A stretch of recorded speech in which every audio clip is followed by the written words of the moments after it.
अब हम लोग कितने गफलत में जीते हैं, पर द्रव्य में भेद कर रखा है, जबकि भेद है नहीं, करा हमने अपनी अपनी कमियों के कारण।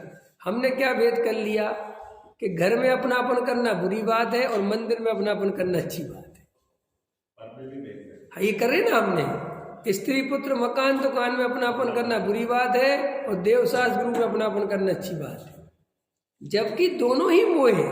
अब ये बात किसी से कह दो तो बड़ी लड़ाई है, लेकिन ये वस्तु स्वरूप है, क्योंकि दोनों ही परद्रव्य में। गुरुदेव ने यही तो बात कही कि देव शास्त्र गुरु परद्रव्य है, तो झगड़े हो गए हैं। देव शास्त्र गुरु ही परद्रव्य है, ये कौन सा नया आदमी आ गया भाई? सारी दुनिया तो ये कहती है कि घर गृहस्थी छोड़ो और देव शास्त्र गुरु में अपनापन करो, देव शास्त्र गुरु की शरण में जाओ। ये कह रहा है वे भी पर है, तो फिर क्या किसी की ओर में कहाँ चले जाए? फिर तो गुरुदेव ने कहा आत्मा की शरण में चले जाए। वो बोले आत्मा हमें दिखता नहीं। प्रॉब्लम समझ में आई?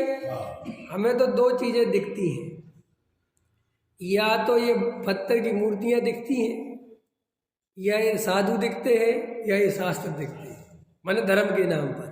और अधर्म के नाम पर क्या दिखती है? स्त्री पुत्र मकान दुकान घर गृहस्थी। ठीक। अब मजेदार बात है, वस्तु स्वरूप ये कह रहे हैं कि ये दोनों ही पर है, कि दोनों में भेद करने की जरूरत नहीं है। जैसा मंदिर है वैसा ही घर है, जैसे देव है वैसे ही पिता है। ये सब तो बहुत तकलीफ होती है। तकलीफ होती है तो करे क्या, स्वरूप ऐसा है। अब हमने क्या किया कि वो प्रश्न है ना कि आत्मा अपनापन किए बिना नहीं रहता। तो जब हमें किसी ने समझाया कि तुम अनादि काल से परद्रव्यों में अपनापन करके भटक रहे हो, परद्रव्यों को अपना मान रहे हो, तो अब उसमें गलती क्या हुई कि उसमें उसने एक पक्ष बोला। परद्रव्य के नाम पर उसने कहा स्त्री पुत्र मकान। उसने ये नहीं कहा कि ये आश्रम, ये मंदिर, ये साथ, ये छोड़ दिया। तो उस जीव ने क्या सुना कि साहब जी स्त्री पुत्र मकान दुकान परद्रव्य है और इनको छोड़ना है। उसको ये बात समझ में नहीं आई कि ये भी परद्रव्य है। तो उसने क्या किया कि वो छोड़े और पीछे कमंडल लिया और महाराज बन गया। अब महाराज बन गया, ब्रह्मचारी बन गया। अब उसके दिमाग में सेट हो गया कि मैं धार्मिक हो गया, क्योंकि मैं बचपन से क्या सुनता आ रहा हूँ कि साहब स्त्री पुत्र मकान दुकान घर गृहस्थी बहु आरंभ परिग्रह, इन सब के पीछे दौड़ना अधर्म है और इन सबको छोड़ना धर्म। तो मैंने क्या किया, इन सबको छोड़ दिया।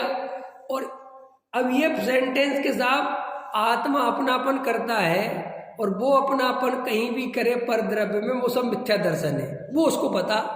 तो उसने क्या किया, मेरा आश्रम। अभी किसी महाराज से पूछो आपका आश्रम कहाँ है, तुरंत बोलते कि नहीं हमारा आश्रम वहाँ बना हुआ है और हमारा सारा वहाँ पर हिसाब किताब है और आप आओ हमारे आश्रम में। अच्छा महाराज जी, महाराज आपके कितने शिष्य हैं? हमारे शिष्यों की संख्या गिन नहीं पाओगे, इतने शिष्य हैं। अब देखो जब बिल्कुल बेसिक टोन है ना, हमने कहा बहन जी कितने मकान है, अरे गिनती नहीं है कितने। अब जो बेसिक टोन हो गई ना, कितने शिष्य हैं, अरे गिनती नहीं है।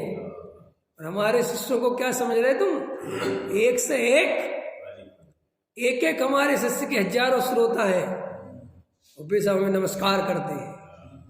जैसे तुम कहते ना हमारा बेटा इंजीनियर है, हमारा बेटा डॉक्टर है, क्या समझ रहे, हमारे बेटे की सैलरी पता है आपको रमेश जी, एक दिन के 1 लाख रुपए कमाता है। हाई भैया है, ऐसे ही वो अहंकार करता है कि जानते हो मेरे शिष्य के कितने शिष्य हैं, और बहुत 1000 शिष्य मेरे। देखो उस शिष्यों में हम, अब ये भूल गया कि ये भी मिथ्या दर्शन है और तुम भी नहीं मानोगे कि मिथ्या दर्शन है, मानोगे तुम्हें लग, क्योंकि तुम्हें और हमें ये बात समझ में नहीं आती कि ये भी मिथ्या दर्शन है।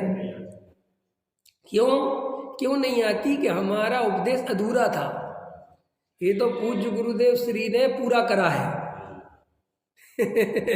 ना भैया, ये पूज्य गुरुदेव नहीं होते तो ये बात ही नहीं चलती थी कि देवशास्त्र गुरु भी परद्रव्य है। और अभी भी कहाँ चलती है,